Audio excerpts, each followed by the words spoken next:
Oi galera, eu sou o João, tudo bem com vocês? A gente vai falar hoje um pouquinho sobre a Guerra dos 30 Anos e as suas principais consequências até hoje. E antes da gente começar, eu já vou pedir para você se inscrever aí embaixo, deixar o seu gostei e aproveita e confere aí se você já está inscrito, se por acaso o YouTube não te desinscreveu. Antes da gente começar a falar da Guerra dos 30 Anos propriamente dita, a gente tem que lembrar de dois conceitos históricos que são importantes nesse cenário. O primeiro deles vai ser a diacronia, ou seja, você tem processos históricos que são consequência de outros processos anteriores, e também a sincronia. O que é isso? Você ter processos históricos que vão caminhar em paralelo sem interferência um do outro. E fica até o final do vídeo para você perceber o que é diacronia e o que é sincronia nesse processo histórico que a gente vai falar hoje da Guerra dos 30 Anos. A primeira coisa que a gente tem que lembrar é que ao final do processo ali das guerras internas dentro do Sacro Império Romano Germânico foi assinada a Paz de Augsburgo, que permitia que cada príncipe, que cada lorde dentro do Império Sacro Germânico poderia escolher as suas próprias crenças religiosas, seja o protestantismo, seja o catolicismo, aquilo que ele se sentisse mais confortável. Então garantiu liberdade religiosa. Segunda coisa que é importante a gente lembrar, muitos países ao longo da história sempre utilizaram a religião como um pretexto para maquiar os seus interesses econômicos, territoriais, políticos. Então, dessa vez também não foi diferente. Protestantes e católicos tinham os seus interesses geopolíticos e eles também vão estar relacionados nesse conflito.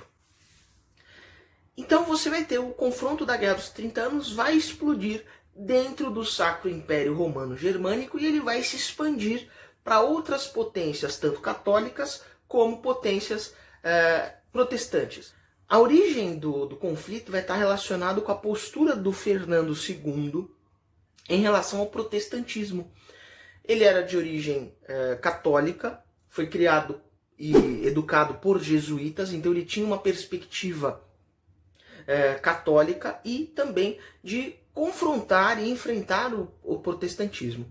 Entre as suas várias medidas que ele adotou ao longo do seu reinado foi de perseguição, destruição de templos, e um evento que vai ficar importante vai ser quando ele envia alguns emissários para a região da Boêmia e vai ordenar que esses caras peçam e destruam e assumam o catolicismo como a religião oficial daquele lugar, violando os tratados de paz de 1555. Como consequência, o pessoal lá em Praga, que abraçava toda essa região da Boêmia, vai pegar esses três representantes e vai arremessá-los da janela. Esse evento ficou conhecido como a Defenestração de Praga, que aconteceu no dia 23 de maio de 1618. E ele que vai ser o estopim para a Guerra dos 30 Anos. Então a primeira fase da guerra vai ser a movimentação das forças católicas do Sacro Império em tomar os principados protestantes e impor o catolicismo, e também movimentações da Espanha, do Filipe II, na região da Holanda, que vão culminar no seu processo de independência. Em 1630 você começa uma invasão externa de outras potências, principalmente da Suécia, liderada pelo rei Gustavo II. Essa fase vai durar 2 anos até a sua morte, e você vai ter esse envolvimento estrangeiro ao lado dos protestantes. Em 1634, a França, que era um país católico, ela vai virar a casaca. A França vai entrar ao lado dos protestantes. Isso vai dar até um fôlego maior para os protestantes. E por que a França fez isso? Ela entrou nessa discussão por conta de interesses territoriais e interesses geopolíticos. Então a França, ela virou a casaca e pensou muito mais nos interesses de Estado, não muito mais no sentido religioso. Com a entrada da França, as forças protestantes terão um fôlego muito maior e vão começar a pressionar o Fernando II.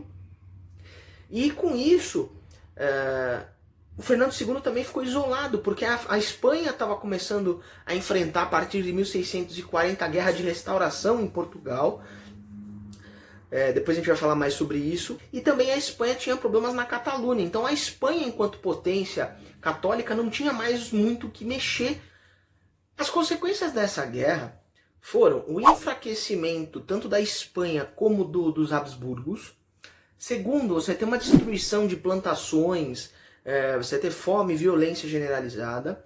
Você ter entre 4 e 8 milhões de mortos. Fortalecimento da França nesse cenário internacional do contexto de pós-guerra. Agora falando um pouquinho mais sobre os tratados de Westfália.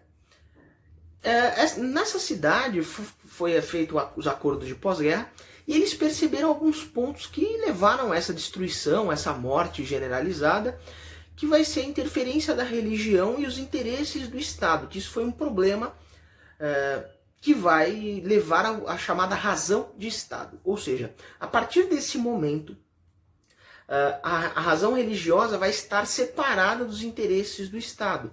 Isso está relacionado às ações dos Fernando II, vai estar relacionada com as ações da própria França. Aliás, a França teve essa separação entre os interesses religiosos e os interesses do Estado. E os interesses de um Estado, de um país, têm privilégio, têm preferência em relação aos interesses religiosos. Cada país tem uma soberania, ou seja, um país não tem o direito de interferir ou dar pitaco no país do outro. E a partir também da Paz de Westfália criou-se o princípio da territorialidade. O que significa isso? A partir do momento que você tem um soberano, um rei ou um governante, ele tem autonomia para exercer seu poder político sobre o seu território. Então esse vai fortalecer as monarquias absolutas em vários pontos da Europa e até os príncipes ali do Sacro Império Romano Germânico, que serão fortalecidos por esse princípio. Você teve a ampliação do processo de liberdade religiosa, porque uma vez que os interesses religiosos não estariam vinculados aos interesses do Estado, os seus governantes poderiam escolher a religião oficial e como é que eles iam seguir essa religião. Você teve uma nova divisão territorial, então a França foi beneficiada nesse processo, e criou-se também o conceito de Estado-nação. O que significa isso? Cada país, cada estado tem o seu governo, ele tem autonomia, ele tem soberania, ele tem as determinações para criar o seu modo de cultura, as suas leis, a sua agenda política, a sua agenda internacional. Lembrando do processo de diacronia. Então você vai ter a Reforma Luterana na Alemanha, você vai ter a Assinatura da Paz de Augsburgo, a própria Contra-Reforma, que são processos que já são diacrônicos em si, e como consequências tem a própria questão da Guerra dos 30 Anos, que é uma consequência desses outros anteriores. E uma sincronia justamente, enquanto a Guerra dos 30 Anos estava acontecendo, alguns países fortaleceram o seu processo absolutista. Então é o caso, por exemplo, da Espanha, é o caso, por exemplo, da própria França, e dos países nórdicos, por exemplo, pensando o caso da Dinamarca e da Suécia. E comenta aí embaixo para mim a sua opinião. Você acha que conflitos militares e conflitos armados têm uma justificativa religiosa nos dias de hoje? Então é isso, gente. Dúvidas e desafios, chama aquilo.